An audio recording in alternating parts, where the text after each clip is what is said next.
Hello दोस्तों, आप सभी का स्वागत है क्लाइमैक्स सिटी पर। श्राप या कर्स एक ऐसा शब्द जो कोई भी अपने लाइफ में नहीं चाहता, पर स्टिल ऐसे कर्म हम कर देते हैं जिसकी वजह से कभी ना कभी हमें इसे फेस करना होता है। आज ऐसे ही गॉथिक हॉरर मूवी हम लेके आए हैं जिसका नाम है द कर्स्ड, जिसे डायरेक्ट किया था सीन एलिस ने। मूवी काफ़ी मिस्टीरियस होने वाली है, इसलिए ज़रूरी है कि आप इसे पूरा देखें। So without wasting any more time बढ़ते हैं मूवी की तरफ। कहानी की शुरुआत होती है 1916 सोम के बैटल ग्राउंड से, जहां कई सारे सैनिक लड़ाई कर रहे थे। लड़ाई काफ़ी देर तक चलती है, जिसमें फ्रेंच के कैप्टन डीपली जख्मी हो जाते हैं। मेडिकल टीम जल्दी उन्हें टेंट में लाते हैं और इमिडिएटली सर्जरी करते हैं, जहां उन्हें 3 गोलियों के साथ एक सिल्वर बुलेट मिलती है, जो बेशक जर्मन डिज़ाइन की नहीं थी। दूसरी तरफ हमारी मुलाकात होती है एक लड़की से, जो एक मैन्योर में जाती है, जहां एक कमरे में फैमिली पिक रखी हुई थी। इतने में कोई उसे शार्लेट करके बुलाता है और हम आते हैं 35 ईयर्स पहले, यानी कि 1881 रूरल फ्रांस में, जहां यंग शार्लेट का भाई एडवर्ड उसे परेशान कर रहा था।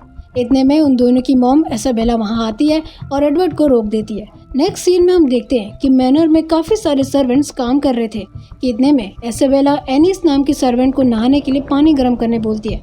इसाबेला नहाने जाती है कि उसके हस्बैंड सीमस लॉरेंट वहां आ जाते हैं और इसाबेला को देख के चले जाते हैं, विच मीन्स उन दोनों के संबंध उतने अच्छे नहीं चल रहे थे। सीन शिफ्ट होता है और हम देखते हैं कि कुछ रोमन्स लोग यानी बंजारे सीमस के एरिया में आकर बसने लगते हैं। उनकी हेड, जो कि देखने में एक मिड ओल्ड लेडी थी, वो अपने लैंग्वेज में एक आदमी से बोलती है कि तूफान आने की संभावना है, इसलिए जल्दी उसे तैयार करो। हेड की बात मानकर वो आदमी सिल्वर कॉइन्स को पिघलाकर एक माउथ बनाता है, जिसमें सिल्वर कॉइन से बने नुकीले दांत अटैच थे। माउथ तैयार होने के बाद वो ओल्ड लेडी उसकी पूजा करते हुए बोलती है कि हम इसकी रक्षा करेंगे, बदले में ये हमारी पीढ़ी को बचाए रखेगा। उसी रात लैंड के ओनर सीमस अपने लोगों के साथ डिस्कस करते हैं कि कैसे उन बंजारों को हटाया जा सके, क्योंकि उनके हिसाब से ये ज़मीन उनकी है जिसमें सीमस राज कर रहा है। हालांकि सीमस डिसाइड करता है कि वो ये ज़मीन किसी को नहीं देगा। एडवर्ड और शार्लेट ये सब चुप के सुन रहे थे कि तभी वहाँ इसाबेला आती है और उन्हें हटा देती है। इसके अलावा वो ये भी सुनती है कि सीमस उन्हें बंदूक के नोक से उन्हें हटा देगा। अगली सुबह सीमस अपने सैनिकों को भेजता है और वहां बसे लोगों को गोली मार कर मरवा देता है। सीमस वहां जाके देखता है कि उसके सैनिक वही ओल्ड लेडी को पकड़ के रखते हैं, क्योंकि उसने वही माउथ अपने मुंह में पहन के रखी थी। सीमस के पूछने पर सैनिक बोलते हैं कि ये औरत उन्हें काट रही थी। बिना वक्त गवाए सीमस के ऑर्डर पर सभी सैनिक उस ओल्ड लेडी और उसके साथ खड़ा आदमी जो शैतानी माउथ बनाया था, उसे स्कार क्राउस जैसे उसके पूरे शरीर में भूसा भर देते हैं एंड फांसी में चढ़ा देते हैं एंड ओल्ड लेडी को उस शैतानी दांत के साथ जमीन में गाड़ देते हैं। मरने से पहले वो कहती है कि शैतान दोबारा उठेगा तुम्हारे और तुम्हारे लोगों का सत्यानाश करने के लिए। रात हो जाती है और हम देखते हैं कि शार्लेट अपने कमरे में सो रही होती है कि उसे एक बुरा सपना आता है, जहां वो देखती है कि वो उसी खेत में जाती है जहां ओल्ड लेडी और उस आदमियों को दफनाया गया था। सपने में शार्लेट को देख के लग रहा था कि वो किसी के वश में है एंड हम देखते हैं कि शार्लेट डिग करके एक बॉक्स निकालती है जिसमें वो शैतानी दांत रहता है कि अचानक स्केयर क्राउ का सिर घूमता है, जिससे शार्लेट डर के मारे उठ जाती है। दूसरी तरफ हम देखते हैं कि काफ़ी तेज़ बारिश हो रही होती है और एक आदमी होटल में जाता है रूम बुक करने के लिए, जिसका नाम जॉन मैकब्राइट रहता है। हालांकि होटल मैनेजर के पूछने पर जॉन बताता है कि वो एक पैथोलॉजिस्ट है। इसी बीच जॉन मैनेजर से पूछता है कि यहाँ कोई बंजारे आए थे क्या। अब क्योंकि जॉन उसके लिए अजनबी था, इसलिए वो इस बात को इग्नोर करता है एंड उसे टेबल पे बैठने बोलता है ताकि वो उसके लिए खाना ला सके। जॉन टेबल में बैठा हुआ था कि उससे मिलने पुलिस लेफ्टिनेंट अल्फ्रेड मोलेर आते हैं, जो उससे बातें करने लगते हैं, विच मीन्स दोनों एक दूसरे को पहले से जानते थे। दोनों के बीच में कन्वर्सेशन होता है, जहाँ ये बात पता चलता है कि समवेयर जॉन जिविडाम नाम के शहर में रहता था, जहाँ कुछ भयानक हादसे हुए। क्या हुआ था ये हमें बाद में पता चलता है। सीन शिफ्ट होता है और हम देखते हैं कि सुबह का टाइम रहता है एंड एडवर्ड बाहर खेल रहा होता है कि उसे खेत की तरफ अजीब सी हलचल दिखाई देती है। वो उसकी तरफ बढ़ता है और शार्लेट की तरह डिग करके वही शैतानी माउथ निकालता है। जैसे ही वो दूसरी तरफ देखता है कि उसके सामने वही ओल्ड लेडी फ्लोट करते हुए दिखाई देती है। एनीवे, एडवर्ड की आवाज़ सुनकर शार्लेट और इसाबेला दौड़ते हुए आते हैं और उसे अंदर लेके चले जाते हैं। अगली सुबह हम देखते हैं कि सभी बच्चे इंक्लूडिंग शार्लेट, एडवर्ड खेल रहे होते हैं कि तभी टिमी नाम का बच्चा सबको सपने के बारे में याद दिलाता है और सबको खेत में लेके जाता है। जाने से पहले वो सभी से और खासकर शार्लेट एंड एडवर्ड से प्रॉमिस करवाता है कि कोई नहीं बताएगा कि वो सभी खेत में गए थे। सभी बच्चे आगे चलते हैं एंड कुछ ही देर में खेत में पहुंचते हैं। टिमी के पूछने पर हमें पता चलता है कि उस लैंड के सभी लोगों को एक ही तरीके का सपना यानी इस खेत का सपना आता है। टिमी अपने बहादुरी और क्यूरियोसिटी में आकर ग्राउंड को डिग करने लगता है और शैतानी मौत निकाल देता है। एडवर्ड उसे रोकने की कोशिश करता है कि इतने में टिमी उस मौत को पहन लेता है, जिससे वो पोजेस्ड होकर एडवर्ड को गले में काट देता है। सभी बच्चे ये देखकर डर रहे होते हैं एंड एडवर्ड के कहने पर शार्लेट के साथ सभी लोग भाग जाते हैं। इस बात से अनजान एनिस दूसरी सर्वेंट के साथ बेड ठीक कर रही थी और इसाबेला अपने कमरे में थी कि उसे खिड़की से सीमस एक आदमी के साथ तेजी से खेत की तरफ जाते हुए दिखाई देता है। इसाबेला ये देख के नीचे जाती है कि शार्लेट उसे गले लगा के रोने लगती है। इसाबेला इस बारे में पूछती है कि इतने में सीमस जख्मी एडवर्ड को लेके आता है एंड डॉक्टर को बुलाता है। थोड़ी देर में डॉक्टर एडवर्ड को चेक करने आते हैं। अब क्योंकि एडवर्ड को रोशनी चुभ रही थी इसलिए कमरे में अंधेरा किया गया था। एनीवे, डॉक्टर चेक करके बताते हैं कि ये शायद जानवर के काटने का निशान है, प्लस बुखार भी है। पट्टी एंड दवाई मैं लगा दिया हूँ, 2 दिन बाद फिर चेक करने आऊँगा। ये बोलकर डॉक्टर वहाँ से चले जाते हैं। उसी रात शार्लेट अगेन वही खेत का सपना देख के उठती है कि अचानक उसे एडवर्ड के रूम से आवाज़ आता है। शार्लेट चेक करने जाती है कि एडवर्ड डर के बैठा हुआ था और बोलता है कि मुझे छोड़ दो। शार्लेट कंफ्यूज होती है, इसलिए वो बेड कवर हटाती है जहाँ उसे दिखाई देता है कि एडवर्ड के पूरे बॉडी में एक अजीब सी डाली थी। शार्लेट ये देख के डरती है और अपने मॉम डैड को उठाने जाती है। शार्लेट के उठाने पर सीमस और इसाबेला एडवर्ड को देखने जाते हैं, बट एडवर्ड गायब हो जाता है। बिना वक्त गवाए गांव के सभी लोग इंक्लूडिंग इसाबेला, सीमस, शार्लेट, टिमी और बाकी सब एडवर्ड को ढूंढने चले जाते हैं, बट अफसोस वो नहीं मिलता। दूसरी तरफ हम देखते हैं कि जॉन अपने कमरे में जीवडान में हुए हादसे से रिलेटेड काम कर रहा था कि तभी वहाँ मोलेर आता है जो उसे एडवर्ड के गुमशुदा होने के बारे में बताता है, साथ ही बंजारों के बारे में हिंट करता है। ये सुनकर जॉन उनके साथ जाने के लिए मान जाता है। सीन शिफ्ट होता है और हम देखते हैं कि शार्लेट अनीस और एक सर्वेंट के साथ चर्च जाती है ताकि वो एडवर्ड के लिए प्रे कर सके कि तभी टिमी वहाँ शार्लेट को चुपके से बुलाता है। दोनों के बीच में कन्वर्सेशन होता है जहाँ हमें पता चलता है कि टिमी एडवर्ड के साथ हुए हादसे के बारे में भूल चुका था। शार्लेट खेत के बारे में सब बताती है, प्लस वो ये भी बोलती है कि उसने टिमी के बारे में कुछ भी नहीं बताया। टिमी एक किताब लेके आता है जिसमें ये रिवील होता है कि चांदी के 30 कॉइन अर्पण करने पर शैतान उनकी मदद करता है। इसके अलावा टिमी ये भी रिवील करता है कि उसने वो माउथ यहीं चर्च में छुपा रखा है। इससे पहले वो आगे कुछ करता वहाँ एनिस आ जाती है जिससे टिमी भाग जाता है। शार्लेट एनिस को लेके घर जा चुकी थी और यहाँ टिमी चर्च के बाहर खड़ा था कि उसे एडवर्ड दिखाई देता है। वो उसके पीछे जंगलों की तरफ जाता है कि अचानक कोई बीस्ट उसका हाथ उखाड़ देता है। टिमी घबराते हुए पास ही के शैक में जाता है जहाँ वो बुक में से निकाले गए पेपर को देखने लगता है कि इतने में वो बीस्ट वहाँ आ जाता है और टिमी को बुरी तरह मार डालता है। अगले सीन में हम देखते हैं कि जॉन और मोलेर सीमस से मिलने जाते हैं जहाँ सीमस हालात बदतर हो रहे हैं इस चीज का इंडिकेशन देता है एंड उन्हें जंगलों में लेके जाता है। कुछ देर चलने के बाद सीमस उन्हें शैक की तरफ पॉइंट करता है जिससे मोलेर के चेक करने पर उन्हें टिमी की बॉडी मिलती है जो कि काफी ज्यादा बुरी हालत में थी। जॉन भी अंदर जाके देखता है तो उसे टिमी के शर्ट से खून से सना एक पेपर मिलता है जिसमें सिल्वर कॉइन्स की बात की गई थी, विच मीन्स जॉन इतने दिनों से एक केस को जो सॉल्व करने की कोशिश कर रहा था उसी से रिलेटेड उसको लीड मिली थी। एनीवे, जॉन तहकीकात करके सीमस को यही बताता है कि ये जंगली भेड़िए का काम है। अनफॉर्चुनेटली इतना सब कुछ देखने के बाद भी मोलेर सीमस से बोलता है कि वो रिपोर्ट दर्ज करने के अलावा कुछ नहीं कर सकता क्योंकि अभी पूरे वर्ल्ड में क्लोरिया फैला हुआ है जिससे मैक्सिमम सिटीज के गेट बंद हो चुके हैं। मोलेर तो चला जाता है बट जॉन रुकने का डिसीजन लेता है। अगले सीन में हम देखते हैं कि जॉन सीमस से एडवर्ड के साथ हुए हादसे के बारे में सारी जानकारी ले लेता है। इसी बीच वहाँ इसाबेला आती है जो जॉन से रिक्वेस्ट करती है कि वो जल्द से जल्द एडवर्ड को ढूंढे। मामले की जांच करने के लिए जॉन इसाबेला और सीमस के परमिशन से और बाहर का दरवाजा देखता है जहां उसे दरवाजे में एक अजीब सा निशान दिखाई देता है। बिना वक्त गवाए जॉन सीमस से नीचे के डोर्स में वुडन प्लैग लगाने के लिए बोलता है ताकि जो भी जानवर है वो अंदर ना आ सके। रात होती है जहां हम देखते हैं कि डिनर के वक्त शार्लेट एडवर्ड के बारे में सोच के रोने लगती है। उसी रात सीमस वही खेत वाला सपना देख के डरता है बट इस बार वो ये देखता है कि स्केयर क्रो दूर में खड़ा है जहां जॉन की वाइफ एंड डॉटर को लेके जाता है। इससे पहले जॉन उसे बचा पाता पीछे खड़े स्पिरिट को देखकर वो चिल्ला देता है एंड उसकी नींद खुल जाती है। एक दिन पास हो जाता है और जॉन रात में दरवाजे में बने निशान के सैंपल्स लेकर अपने रूम में चेक करता है। अब क्योंकि वो एक पैथोलॉजिस्ट था, इसलिए जॉन अपने खून से पार्टिकल्स चेक करता है कि तभी उसे कुछ आवाज आता है। जॉन आवाज के पीछे जाता है एंड देखता है कि दरवाजे के पीछे उसे मॉन्स्टर दिखाई देता है। इतने में सीमस आता है एंड जॉन के कहने पर राइफल लेके दोनों घर के बाहर आ जाते हैं। थोड़ी देर चेक करने पर उन्हें कोई दिखाई नहीं देता। ये देखकर जॉन बोलता है कि शिकार के लिए जाल बिछाना पड़ेगा। इस पे सीमस बोलता है कि उसे अपने लोगों को जॉन का प्लान बताना होगा ताकि वो सब इसका साथ दे सके।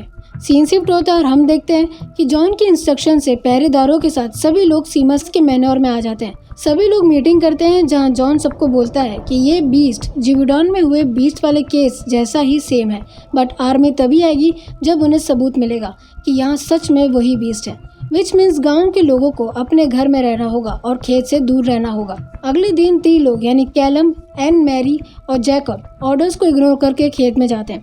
कुछ देर में हम देखते हैं कि कैलम आगे चले जाता है और एनी देखती है कि जैकब का कोई जवाब नहीं आता, इसलिए वो उसे चेक करने जाती है कि वो देखती है कि जैकब मरा हुआ है। एनी ये देख के हैरान हो ही रही थी कि तभी उस पे बीस्ट का हमला होता है। बीस्ट एनी को मार ही रहा होता है कि वहाँ कैलम आ जाता है और बीस्ट को मारने लगता है। एनी खुद को जैसे तैसे जख्मी हालत में अपने विलेज में आ जाती है। गांव वाले एनी को संभालते हैं और खबर सुनकर जॉन हमले वाले एरिया में चेक करने जाता है, बट वहाँ किसी की बॉडी नहीं थी। बिना वक्त गवाए जॉन टाउन की तरफ जाता है एनी से मिलने के लिए, बट शॉकिंगली एनी वहाँ से गायब हो जाती है। ये देखकर जॉन सीमस को बोलता है कि यहाँ लोग सेफ नहीं है, इसलिए इन्हें चर्च में रखो और दरवाजे में वुडन प्लैंक से बंद कर देना। दूसरी तरफ हम देखते हैं कि एनी पानी पीने के चक्कर में फॉरेस्ट की तरफ जाती है कि उसके पूरे शरीर में पेड़ की डाली जैसा बाहर आ जाता है और देखते ही देखते एनी नदी में डूब जाती है।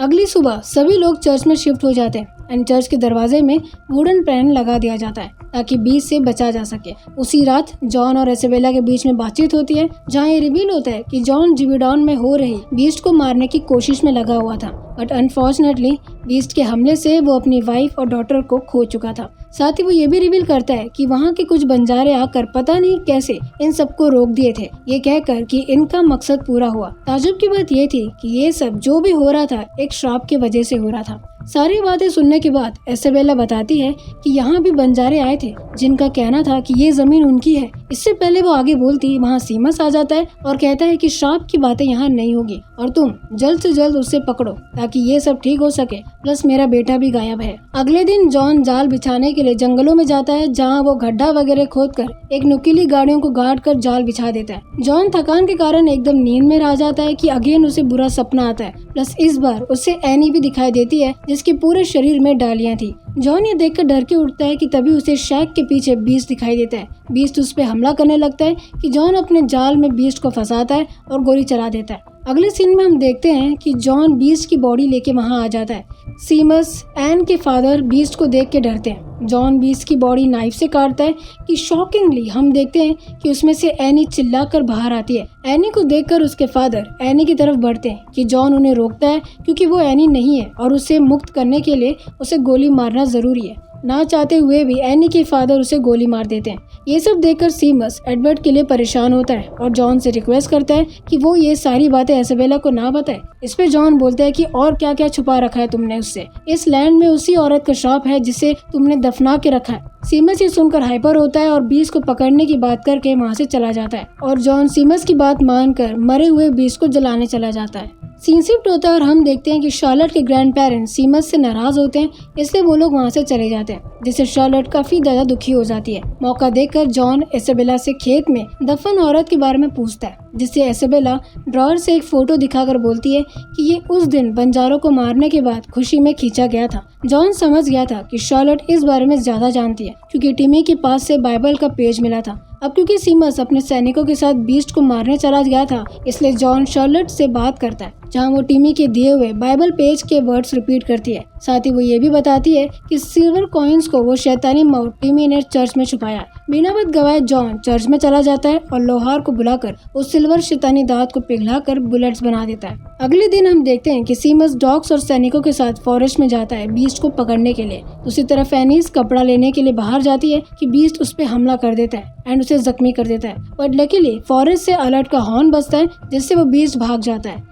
एनीस खुद को बचाती है एंड जख्मी हालत में मैनोर के अंदर चली जाती है। धीरे धीरे वो खुद को साफ करती है और जैसे तैसे वापस सर्वेंट के कपड़ों में खड़ी हो जाती है। दूसरी तरफ सिल्वर दांतों से बुलेट बन चुके थे एंड अंधेरा होने की वजह से सीमस और बाकी सब फॉरेस्ट से बाहर आ जाते हैं। रात होती है और हम देखते हैं कि सभी डिनर कर रहे होते हैं और एनिस दर्द सहन करके उन्हें सर्व कर रही थी, बट स्टिल अटैक के बारे में कुछ नहीं बताती। रही बात जॉन की, तो वो आग बाहर जला के रखता है कि तभी वो देखता है कि बाहर पड़े कपड़ों पर खून लगा हुआ था। जॉन तुरंत अंदर जाता है और एनिस के बारे में पूछता है, लेकिन सीमस उसे यहाँ से जाने बोलता है, जिसमें जॉन बोलता है कि ये श्राप तुम्हें लेके जाएगी और इसकी शुरुआत एडवर्ड से हुई है क्योंकि ये जमीन उनकी थी और तुमने ले ली। बट सीमस उससे कहता है कि वो बस फैमिली के लिए किया था। जॉन इरिटेट होता है और वहाँ से चला जाता है। यहाँ एनिस की हालत खराब हो जाती है और उसके शरीर में भी डालियाँ आने लगती है और वो भी बीस्ट में बदलने के प्रोसेस में रहती है। दूसरी तरफ इसाबेला शार्लेट के कहने पर उसके साथ सोने लगती है। रही बात सीमस की, तो वो अपने रूम में बैठा हुआ था कि अचानक उसे एनिस की चिल्लाने की आवाज सुनाई देती है।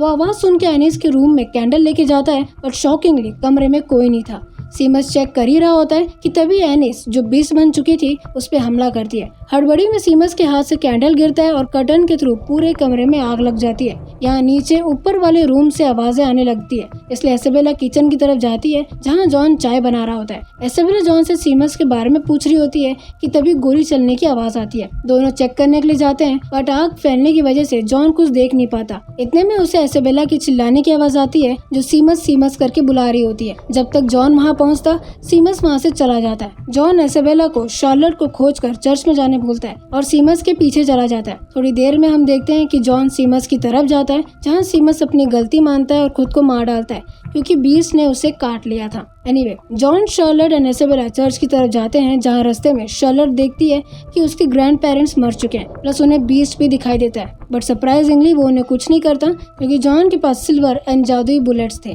थोड़ी देर के सफर के बाद वो लोग चर्च पहुंचते हैं और बाकी लोगों के साथ छुपे हुए रहते हैं। हालांकि चर्च के अंदर बसे लोग बाहर जाके बीस्ट को मारना चाहते थे, पर जॉन उन्हें सुबह तक का वेट करने बोलता है क्योंकि आर्मी बहुत जल्द पहुंचने वाली थी, जिससे लोग मान जाते हैं। सीन शिफ्ट होता है और आधी रात में हम देखते हैं कि इसाबेला नींद से जगती है और प्रे करने लगती है कि अचानक उसे एडवर्ड की आवाज आती है, जो उसे कह रहा होता है कि माँ, बाहर बहुत ठंड है, मुझे अंदर आने दो। इसाबेला एकदम शॉक हो जाती है और अपने बेटे को दोबारा देखने की चाह में बैरिकेड्स हटाने लगती है, जिससे बीस्ट चर्च के अंदर आ जाता है और लोगों को मारने लगता है। हड़बड़ी में और लोगों की जान बचाने के लिए जॉन बीस्ट पे सिल्वर बुलेट चला देता है, लेकिन इसाबेला बीच में आ जाती है, जिससे गोली इसाबेला की बॉडी को चीर कर बीस्ट को लग जाता है। एंड शॉकिंगली हम देखते हैं कि बीस्ट ट्रांसफॉर्म होके एडवर्ड बन जाता है। इसाबेला आखिरी बार अपने बेटे के बॉडी में हाथ रख के रोती है और मर जाती है कि इतने में हम देखते हैं कि एडवर्ड जिंदा होता है और इसाबेला को पकड़ के रोने लगता है। अगले सीन में हम देखते हैं कि जॉन शार्लेट और एडवर्ड का ख्याल रखता है क्योंकि मैनर तो खराब हो चुका था